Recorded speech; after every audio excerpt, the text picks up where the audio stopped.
Frogman Friday.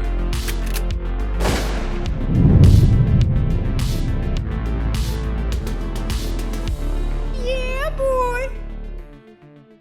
What's up, everyone? It's that time again. Welcome to the Frogman Friday Show. Presented by Transcend, the best peptide and hormone therapy. They put your health first so you can live more and worry less. Go to transcendcompany.com/Birdman to begin your wellness transformation today. Today, our badass guest is Kevin Seiff. He served 4 years in the Marine Corps and 8 years as a Navy SEAL, exiting service as a lieutenant. He founded Vet Collective in 2023, located in San Diego, California. You can follow Kevin on IG, LinkedIn, and YouTube. And to take a deeper dive, go check out collective.vet. Fast note, he also runs his podcast, Harder Not Smarter. So go give it a look on YouTube. Brother, welcome to the show. Thanks for having me. I'm excited to be here. Yeah, man. So let's jump in. First things first, for every listener, this is our second time filming this. So we got done with our podcast. It was epic. Learned a lot about what he's doing. And then found out that on my side, it didn't work. And I was just like, oh my God, how do you call somebody and tell them you totally hosed them? So it's so good to have you back. And this time we've got I don't want to our throw you kinks under the worked bus out. and be like, it's good to be back. So I guess you called yourself out. I'll go along with it then. I'll own it, man. I'll own it. One thing we didn't do last time, though, that we've jumped into here is before we get started with what you're doing today, we're going to talk a little bit about transition, because I think a lot of people, we kind of glance over that. We talk about our special ops background, and then we get into what we're doing currently. But that transitional period is such a hard thing for so many guys, and a big lesson, eye-opener and lessons learned for a lot of people. What was your transition like? Mayhem. So I got out February 29th of 2020. I remember that because it was leap day and 2 weeks before COVID shut everything down. So as you mentioned, I'm here in San Diego. California was literally shutting down beaches. Like you couldn't go hang out on the beach and just get outside in open air. There was parks closed. Literally, you couldn't go to the parking lot on the state beaches. They blocked all those off. And I had a job lined up right when I got out. But as soon as this COVID stuff happened, they called me and rescinded the job offer because they didn't want to hire me on right as things were going into a real ambiguous state. And they didn't want to have to fire me right away. So they called me, rescinded the job offer. And fortunately, about 2 weeks after that, they said things looks like it's going to be fine. And so they brought me back on. But it was going to be entirely remote, which ended up being a huge blessing for me. From the day I got out, I never had to work in an office, and it opened up a lot of opportunities and just ideas of what else is possible. You don't have to get a job when you get out. It helps to have something so that you're not, if you have bills or expenses, you're not trying to tap into your savings. But what COVID actually showed me was that there's huge amounts of other opportunity out there that they really don't talk about when you're leaving the military. I even went through some pretty high end organizations. I went through the Honor Foundation. We had access to all kinds of companies and opportunities out there, but a lot of it is still directed towards you have valuable skills that a company wants to hire you for. And so you keep equating yourself with, all right, I just need to get a job. I need to be an employee someplace. And that's what the Vet Collective turned out to be, is when I finally decided to venture off on my own and start my own business, is that I realized how much happier I was when I was no longer an employee. Even though I was struggling like crazy getting the business going, having those problems as my problems and being able to choose the direction and choose anything that I wanted to be doing within it, I was excited. It's like when you're in the teams and you're on a shitty deployment, or you're just suffering with the boys. You're happy because it's your suffrage. You're there because you want to be there. You're not doing this for somebody else. And so I started talking about it on LinkedIn, and it definitely struck a nerve with the veteran community, hearing about the opportunities that are out there to start a business, open a business, start a business, buy a business, open a franchise, anything that puts you in that driver's seat. Every guy that I've talked to that has gone that route has been exponentially happier on the back end. I'm not saying you can't be happy as an employee, but everyone that I've talked to that's run a business has loved what they're doing because I feel like the military really breeds us and trains us to do this without realizing it. Yeah. Well, I mean, having that autonomy in your life where, if it falls apart, it's on you, but you own that. And that's cool. And, you're not like firing yourself. You just work harder and you figure it out and you learn your lessons. But then the other side is you have that autonomy for your life too. Hmm. You dedicated 12 years of your life to service for this country and you get out and now it's your time to actually enjoy your time. So that's cool. I mean, for me, I didn't have a family when I was in the service, but now having a family and being an entrepreneur, no, I don't think it's ever easy or it ever will be easy as an entrepreneur. Um, but having that opportunity where I can go be at my kids' functions, whatever they may be, it's just epic. So this is awesome. Yeah, it's the same common thing. I mean, I've heard like two guys from the special operations community in the history of my podcast that have said my transition wasn't that bad. But everybody else is like, it's tough. And if you had to boil it down to what was the biggest thing that you missed from the service, what was that hardest part of your transition? Oh, easy. The brotherhood. I say it all the time that I don't miss the circus, but I miss the clowns. Yeah. We had a bond that you just don't see a lot of other places, and you're just around them. And when shit goes wrong, you can talk with them. You're experiencing similar things, and so you all have a relatability that other people won't understand. So when you break yourself away from that, especially as I said during COVID, you just didn't have that regular interaction. And mind you, like I said, it was mayhem, not in the sense that I was necessarily mentally struggling. It was just more of like, where do I go? Because there's so many Yeah. options out there. 'Cause that's the thing is in the military, especially in the SEAL teams, you're a SEAL and you have a very clear path. Yeah, there's some deviation you can have. People are like, oh, I had a very unorthodox or unconventional career path. It's like, yeah, but you're still a SEAL and you still operated within that realm. When you get out, we were just talking about before we started recording. Some guys get into Hollywood. Some guys want to do event stuff. Some guys want to run businesses. Some guys just want to enjoy life. Find something that's the least amount of responsibility, so they can hang out with family and raise their kids. But there's nothing that says you have to do this or you should be doing this. It's like, all right, here's all of your options for you. Now go make a decision. And that's probably the hardest thing of it all is you feel like you really don't have the direction you thought you did. Yeah. No question. I mean, the brotherhood, and that's something I realized too. It's what I put it in my mind because I started hitting the ground running when I got out. And it wasn't that I didn't even know I missed the brotherhood because I was so hyper focused on just trying to make myself something outside of the service until my buddy told me one day, he's like, "Hey man, you seem off." And I'm like, "Really?" Feel like I'm fine. And he's like, "No, there's something about you's off." It's like, "When's the last time you saw your teammates?" And I'm like, "Whoa. Yeah. Yeah, I haven't seen him in a while." And he's like, "You need to go back to San Diego." I'm like, "You know what? I'm gonna do that." And he's like, "Cool. I already booked you a flight." I'm like, "Are you serious?" And so I went out to San Diego. I texted the guys when I landed and I was like, "Hey, I'm in town for a couple days. Anybody want to hang out tonight?" And everybody came out. It was like old times. I'm like, wow, I haven't lost this team. I haven't lost the brotherhood. And so that was a huge awakening for me. That was, I'm just super grateful. So I never knew I was an entrepreneur getting out of the service while I was in the service. I'm not sure what your take is, but you are clearly an entrepreneur and a good one. So at this point, when you decided to kick off Vet Collective, where were you at? What was the kind of walk us through how it started and then what exactly Vet Collective does? I wish it was that linear of went from leaving first job and then started that.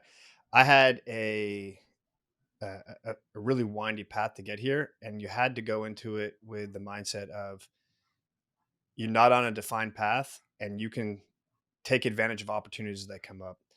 So when I was my first job that I had, I was a recruiter. I was working with tech companies, placing candidates at a lot of startups, and I was on a commission structure. It wasn't completely commission, but it was the preponderance of my salary or my pay was getting people placed. And at the end of the year, your commission resets, and a lot of companies slow down near the end of the year. And so going into January, I closed out all my deals. I didn't have anything else in the pipeline, and my commission was getting reset down to the baseline. I'm like, well, I could show up on January and start from square one, or I can just start my own business. I mean, recruiting is kind of like real estate. You don't have to have some special skills or software to do it. It's just more of, do you have a network and are you organized and can work on your own?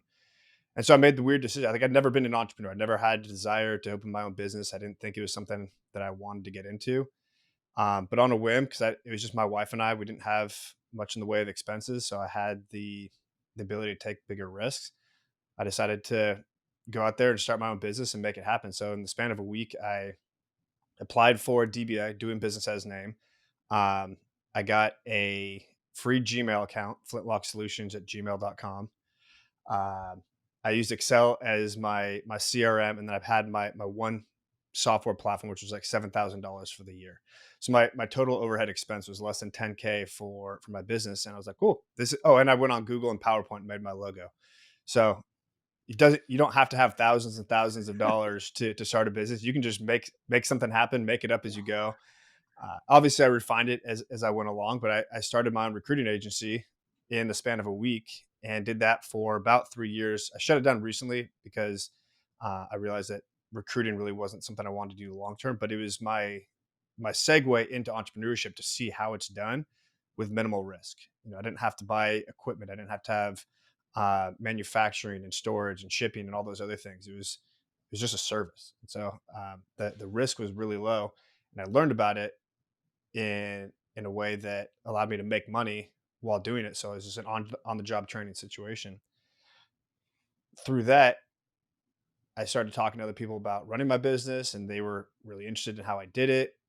I started doing some coaching on the side on how to do it, and then one day I decided to start posting about it on LinkedIn, and it really struck a nerve. Like, I went from, I think, 3,000 followers, and I just hit 40,000 last week, and it's been less than 2 years. So it's just shot up because of all the talk I've done about veterans getting into owning businesses, and it just makes sense for guys to get into that. So through that that pivot of going from employee to running a business to talking about business to coaching other people how to do it, and providing resources and knowledge, and then creating a community. Then I started the podcast. And so I've just been layering everything on top of one another. Instead of saying, I'm going to do this and then I'm going to do this, it's like, how can I make each of these help one another? So Mm. I had a podcast, or a newsletter as well. So I had a podcast that helped the newsletter, and the newsletter that helped the community, and the community that helped the podcast. And so it turned into this big, larger media entity, I guess you can say, that all supported one another. My advice to any veteran that's figuring out what they're doing: uh, don't feel too rigid in your opportunities. Take advantage of what you have and see where you can run with it. And it might turn into something more that you really enjoy doing. Like the podcast now, you and I were just talking about how the book deals and the Johnny Kims out there have ruined being a SEAL. So we need to find our own niche, because we're never just gonna be able to keep up with the actors and the stellar team guys that have come out of the communities. We're like, how can we find our own niche? Yeah. That's why I always say I go back to skateboarding, because only kids do skateboarding as adults now. I'm still a kid, so I can get away with it. Well, Well, I it's live in like, the you're gonna go mecca. hang out. E- What's that? Encinitas is the mecca Oh, of skateboarding. We have McGill is out here, or sorry, McGill's is out here. He's the guy that created the McTwist. Um, Tony yeah. Hawk's His out here. Bones The entire Thrasher Bones team's out Brigade. here. Hmm. Yeah, Bones Brigade, Caballero. I mean, they're all. So that's the thing. I remember when you were talking about COVID, and then how they shut down the skate parks by pouring sand in the skate parks in California, Dicks. and it's oh, dude, gnarly, gnarly.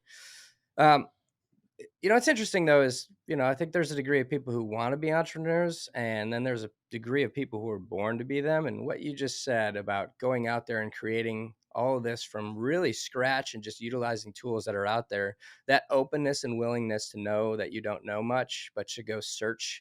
This is something I say to people, especially vets that are in the spec ops community getting out. I was like, if you can go and start your new career, whatever that might be, day one, like you were in day one of buds, how excited and motivated and ready to just crush the obstacles that came in front of you, you will annihilate any other thing you're going to go up against. Or you're going to find out pretty quickly that that's not what you want to do. Hmm. But you took it and ran with it, because when I started my first company, I mean, I didn't know what I was doing, but I had guys say, "You got to run this like a real business." And so we started putting money together, and it's like focusing on all the things that we thought we needed when in fact we didn't need really any of that shit. And it's like, this is pretty awesome, man. So let's dig into Vet Collective. What exactly does it do? Walk us through the entire process of that. We the, the overarching idea is we want to try and get as many veterans into entrepreneurship or business ownership as possible. And we started off with that just being putting information out there. LinkedIn, with a website, we had a digital community, we still have a digital community. But we're actually shifting now towards in-person events. So partnered with a couple other businesses. Clearly Acquired is a business brokerage and software platform to essentially turn business deals, business acquisitions into an MLS type platform. If you want to go look up a house, you can just jump on the MLS anywhere, Zillow, Redfin, whatever, and see what's out there. There isn't any of that for businesses for sale. And so they're trying to change that. But they have extensive knowledge in how to buy and sell businesses, and they're trying to attract people to their platform. But they offer all their services to veterans in the hopes of getting them into the driver's seat. And they have they're looking to raise capital to invest in some of these businesses. And so they have a ton of experience, a ton of knowledge and resources and assets available to make guys successful. So we've Clearly Acquired on the ETA side, entrepreneurship through acquisition.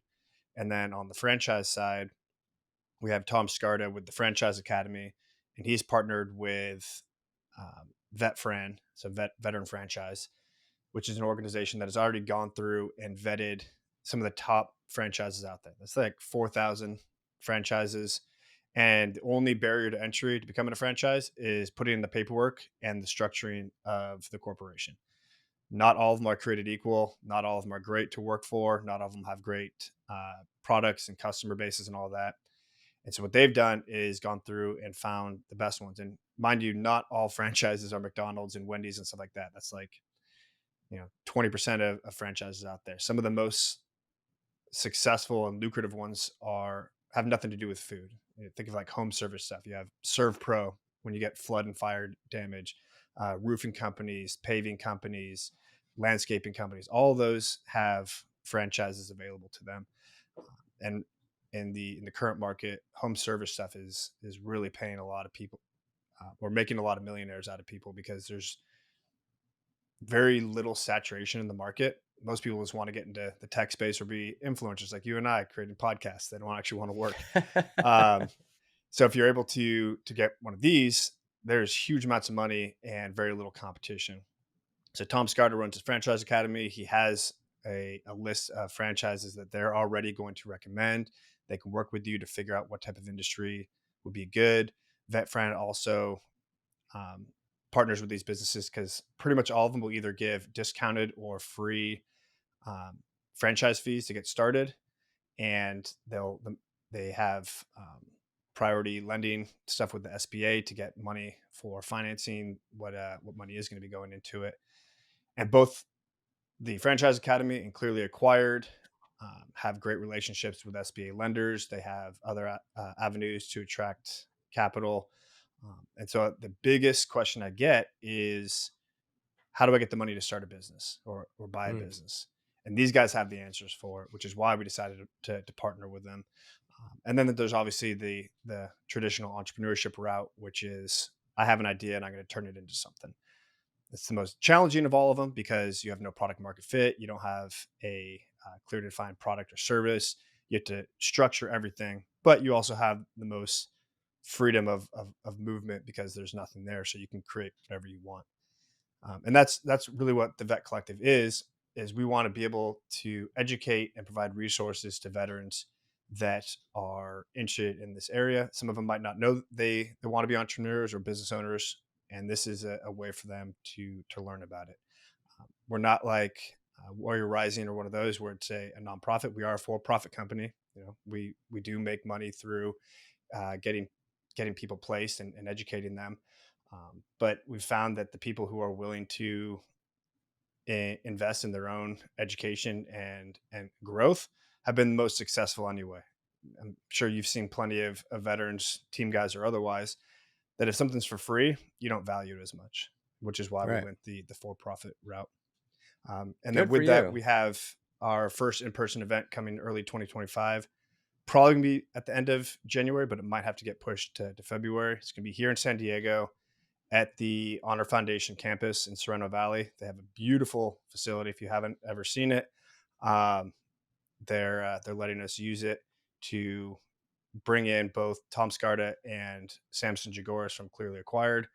We're going to have a 2 day event educating people, letting everyone else in that space network and find out other entrepreneurs they can talk with, and hopefully get you lined up on a path that's going to make you happy. Wow. So, what is the qualification for somebody to join this event? To join the event, it's just going to be getting a ticket and being here in San Diego. It's probably gonna be around the $500 mark. It's going to be depending on how many people um, are going to be attending, but we're going to have catering. We're going to have franchise reps there. We're going to have lending reps there. We're going to walk through the whole process on both the franchise and the ETA side to help guys figure out which route's good for them, or they can even go both. There's nothing that says you can't buy a private business and then also open a franchise and create a book of business that has some diversification in it, so you don't have to be tied to one thing. I do recommend going full bore on one thing first, getting good at it, and then shifting. You get a lot of guys that just want to do a little bit of everything and then they do terribly at all of it. Um, but you don't have to be restricted to just one option. See, I've done that before in the past. I have all these ideas. And I'm I like, want you to do know what? This sounds everything. good. This sounds good. Yes. The worst I've got is when shiny you squirrel surround syndrome for yourself. sure. Oh, when you surround yourself with people who are like, that's a great idea. And you consistently hear that when you're like, I've got 5 things going right now. And that's great that they're my friends, but these ideas are not panning out. This is not good. And now I surround myself with people that want to be hard on me, and they're like, "Yeah, that doesn't sound like it works. Walk me through that again. I'm not seeing it." Oh, okay. Well, I definitely need to take that into account. Doesn't necessarily mean that I'm going to walk away from it, but definitely need to stop in my tracks and think about it. So this is really cool. I mean, placement for guys that get out of the service, that's a huge key. And I know that there's a more of an uptick in that. You've got Honor Foundation who's getting you prepped and set and ready and to understand your value as a human being. You don't have to be just a SEAL or a Green Beret or anything, but you have a value and you've acquired a lot of skills over your career. How do I utilize those and how do I articulate that to the public or to somebody who wants to hire me? So, but then there's that other side is they can only prep you so much before now you have to go out into the world and you got to find them. So being able to bring that to them and bring everybody together and then teaching them. I mean, I never thought anything about franchising. Never really have never looked into it. So that's a really cool take on it as well. And then bringing these key individuals together. How can everybody listening help you and your company? As much I get a lot of messages on LinkedIn asking if they can volunteer or support. Fortunately or unfortunately, there's not a whole lot of space at the moment. We're building the groundwork, um, foundational stuff at the moment. We want to make sure that the core structure is going to be there. That when people show up, they leave at the end of it being like, I understand what I'm trying to do now, and I know how to do it, and I have a team in my corner that can make it happen. I can start looking at business opportunities now, and when I get the finances from them, I have someone I can show it to and be like, is this a good deal? And then I can learn and go through the iterative process of, I'm probably not going to find a great deal business to buy on day one. It's probably, Samson always says it's going to take 100 deals. You're going to have to look through 100 different business opportunities before you find that one that's actually good. Because what you think is good at the beginning probably isn't that good in reality. And you have nothing to base that decision off of. It's just, it sounds good in your head. And how easy have you had a snake oil salesman come up to you and be like, have you tried this stuff? It's amazing. It's gonna be the best thing since sliced bread. And then as you start hearing more about it, you're like, that's actually not that good. But and your initial reaction is, that's really cool. I want to look more into this. Um, and so as we're getting the foundational stuff in, it's really just us working out our own process. But the biggest thing that everyone can contribute to is spreading the word. So if you see my post on the event or you see information about business opportunities. We're always grateful if people can support it, can share it, can tell other people about it. We talk about it on the podcast, we talk about it on social media. The more awareness we can bring to the veteran community about opportunities that are out there that aren't just showing up to a job, um, the better we're going to be. So you want veterans to sign up for your live events, Hmm. and we want to spread the word to vets and corporations, companies about what you're doing so they can share it out to let people know. You're looking for entrepreneurs as well to come basically add to the mix for you. Maybe you can come teach or run a seminar or give insight. Would you be working or looking for something like that? Absolutely. Yeah, we have some reps from franchises that'll come out and talk about their experience. We're looking to bring in owners, particularly if they're veterans, to talk about their experience. Obviously, the corporation side is going to have their input, and then the franchise owner is going to have their opinion on how things have gone. And so you can hear about everything that organization is doing to help you and make sure you're successful. And then you can hear it from the guys on the ground if they've actually felt supported, if they're doing well, if it's what they thought it would be, things that they would change. And same thing on the ETA side. What did you know going into it? What was your experience like? What's it been like running a business? All of those experience shares are extremely helpful. Um, and so if we can attract people that have had those types of experiences, the better it'll all be. Okay. I mean, I've watched a lot of your posts on LinkedIn. You're always putting out good content, very Appreciate it. thoughtful content. Yeah, man. It's incredible. See, everybody is like, yeah, I'm trying to push stuff out on IG or Facebook or any of these social medias, and you're really the only one that's like focused on LinkedIn, which is really the business area. That's the most successful route to go because you're playing with the real players um, who are interested in going there first and foremost to see what's trending, new businesses, opportunities, want to move things forward in life. So I love that. And then secondly, that you're bringing these communities together, you're merging these communities, which is so we can start to cut down on that transition being so painful and difficult and kind of taking some of the what and the why, like, or the worry out of the transition. This is awesome. Hmm. Okay. So being a SEAL, the one thing we're taught is to be quiet, professional. And like we just talked about, we're both killing it right now on the social media and the podcasting, and we're We'll be influencers now. influencers making millions soon. Yeah. I'll hold my breath on that one. Don't hold your But breath. it's interesting. How did you get into podcasting? What made you step up and say, you know what, I got to do this? It started with the newsletter actually. I did that first because I wanted to put out information to be able to market my stuff, but also share what other veterans have been doing as business owners. And so we had the Monday morning Vetrepreneur. We've slowed it down because we really wanted to focus on the podcast. Honestly, with Chat GPT, the barrier to entry with newsletters got way too low. I'm sure you had a bunch of newsletters you were getting. You start reading, you're like, this just reads like it was written by something other than a human. Yeah. And so we just weren't seeing the return on that investment anymore, the time investment. But we started doing this in 2021, I think, with the newsletter. And I just wanted to be able to share what other veteran business owners have done, tell their story about what they did in the service, how they transitioned to entrepreneurship, what they've been doing, with the idea that by talking about what these guys are doing, it would maybe inspire and educate some of the readers on what else is out there. Because a lot of the times, people just didn't know what opportunities there were, and so they felt trapped in whatever they had. And for a lot of those interviews, I would jump on Zoom and I'd record it so that I didn't have to take notes during the conversation. I can just go back later and pull out the details and write about it. I'm like, well, fuck, I'm already recording these conversations as video.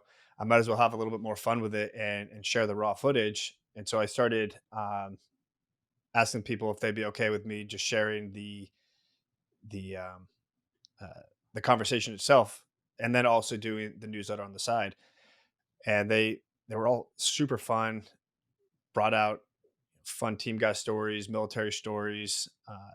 The the basis of the name Harder Not Smarter is that so many entrepreneurs and service members don't always uh, go about rise or starting a business with the smartest approach. They like what you were talking about. You think that this is the stuff that you should be doing, and you do it. And looking back a year, 2 years, 5 years, you're like, man, I was an idiot trying to do it that way. Or in the military, as a service member, you're like, why would I think that doing it that way was a good idea? But you just didn't know at the time.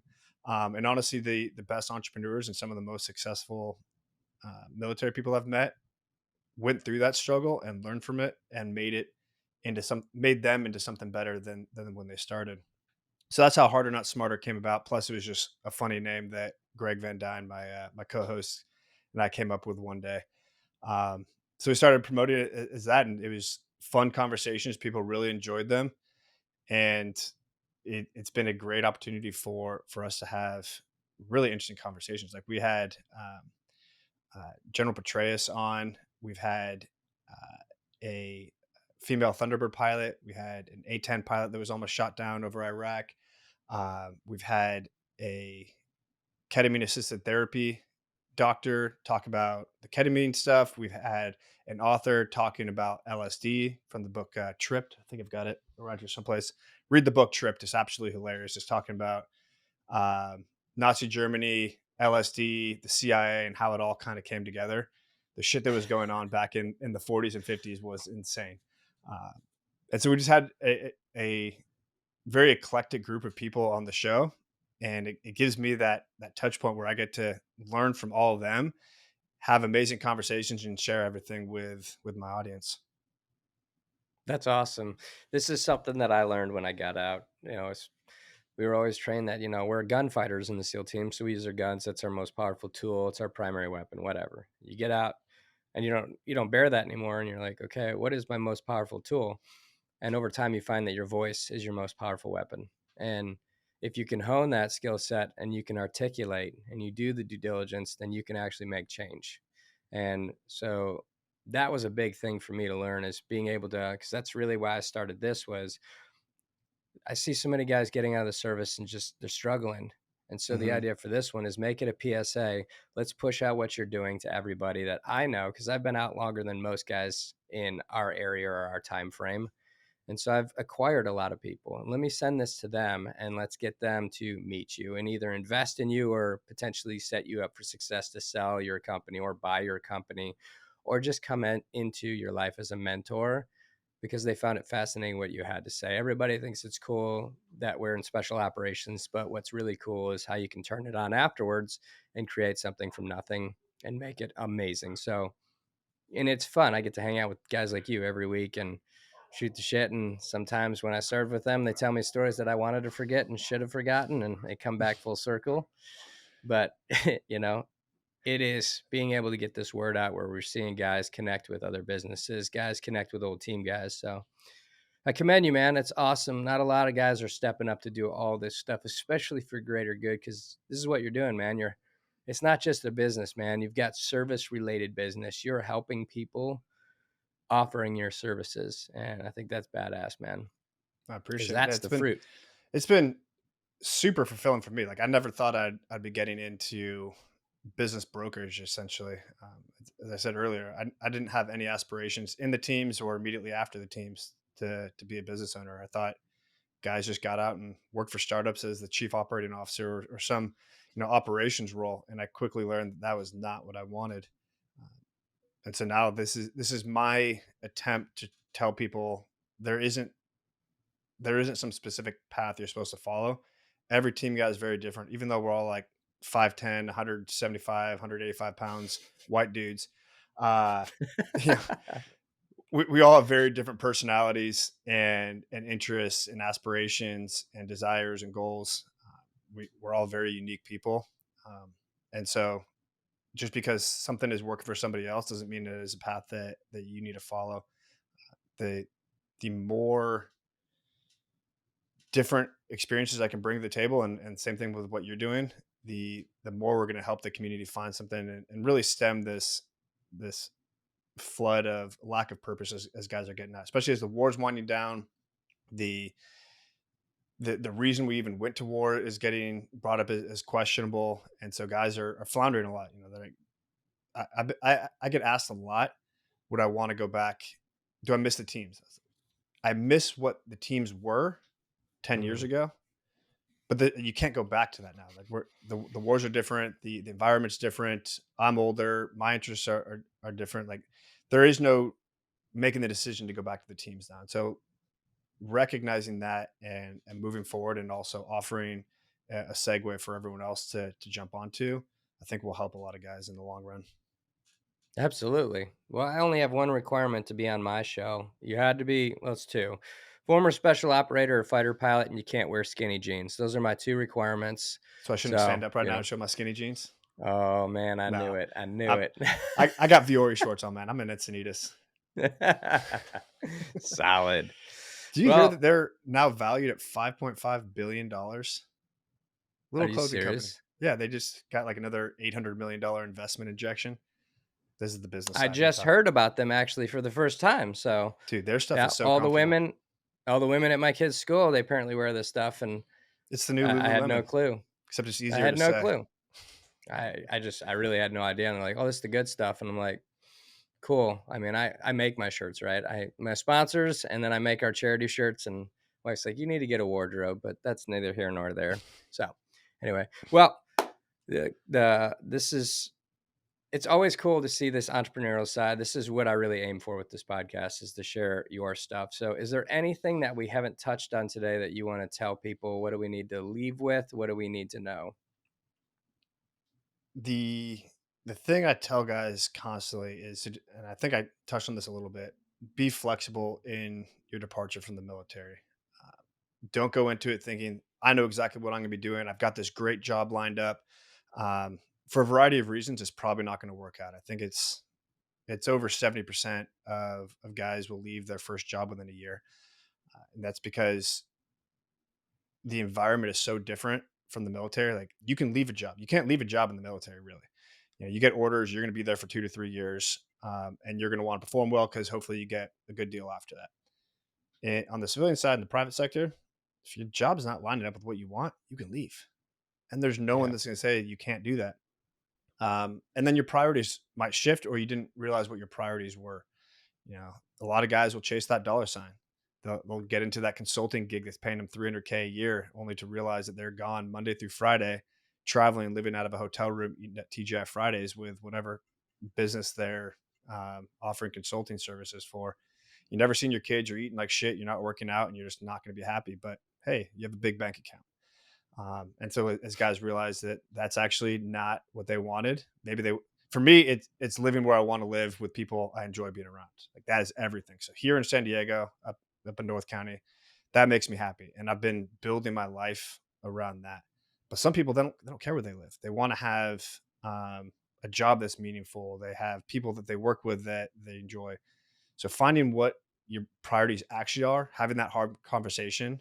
And there's nothing wrong with chasing money. Like if you want to buy a house, you want to put your kids through college. Like sometimes phases of life require money.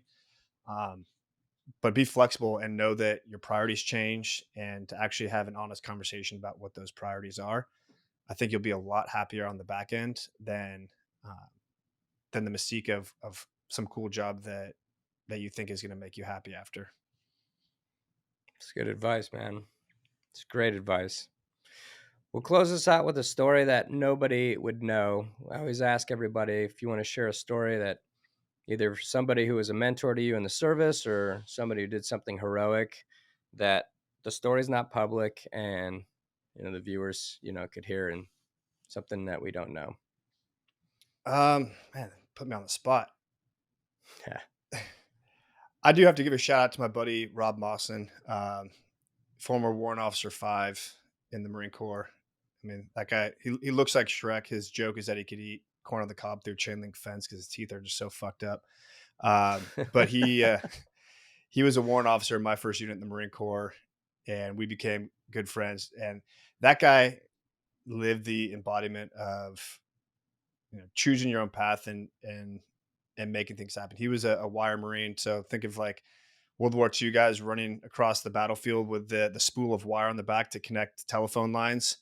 Um, But somehow that guy was involved in some crazy combat stuff. He avoided doing his MOS job all the time. Like he was with the SF detachment overlooking the hill as the um, is that massive airborne operation to take Kandahar airfield back in like 2002. He was already on the hill with the SF guys, make sure that the landing zone was cleared for the 82nd Airborne or whoever it was that jumped into it. And he's been a uh, a wealth of knowledge and advice ever since. He just got out as Warrant Officer 5 from the Pentagon. Some idiot thought it'd be good to put him in the bureaucratic center of America. Um, but he's always been there helping me make decisions, understand what service is about. I came in acting like a young idiot trying to get into the soft space as a Marine. Um, and he saved my ass more than once in terms of both uh, stuff going on, but also within the bureaucracy of the military. And so having guys around that you can trust, that you can call on at 2 a.m. is super important. He's definitely one of those guys. He just retired after 26 years, and so now I'm returning the favor and helping him navigate the civilian side. Right on, man. That's awesome. Warrant Officer 5. That's hilarious, though, that he found himself in those positions. He didn't absolutely find himself in those positions. He knew damn well what he was doing. He was making it happen. Like I already said his name, so I don't want to say some of the things he got in trouble for. But yeah, like he had inadvertent war crimes because of accidental things that happened in combat. You know, the combat is not fluid. It is not, or sorry, combat is not clearly defined. Like it does weird stuff, and he had some scary moments that he talked about. And so he's earned it now on the back end. He's going to have some. He has 2 volumes of medical records that the VA has to go through now to determine his what's definitely going to be 100% disability. But yeah, he made stuff happen because he wanted to be in combat. Amazing, man. Never put it past a Marine, that's for sure. The toughest dudes I know. Well, I appreciate you being on, brother, and spreading the love and, telling everybody what you're doing and continuing to fight for guys like us when we get out, man. So if you haven't already, go check out everything that Kevin's doing. His podcast is Harder, Not Smarter. You can check it out. There. Definitely go. There you go. You can go check out Vet Collective at collective.vet and get involved, whether you can support, whether you're a veteran and need help, go buy a ticket to his live event and go check it out. If you know anybody who runs a company, CEO, C-suite, somebody who's got any kind of company, introduce him, reach out to him on LinkedIn, and then follow him on LinkedIn because that's where he puts all his awesome content. So appreciate you, brother. Thank you, man. Frogman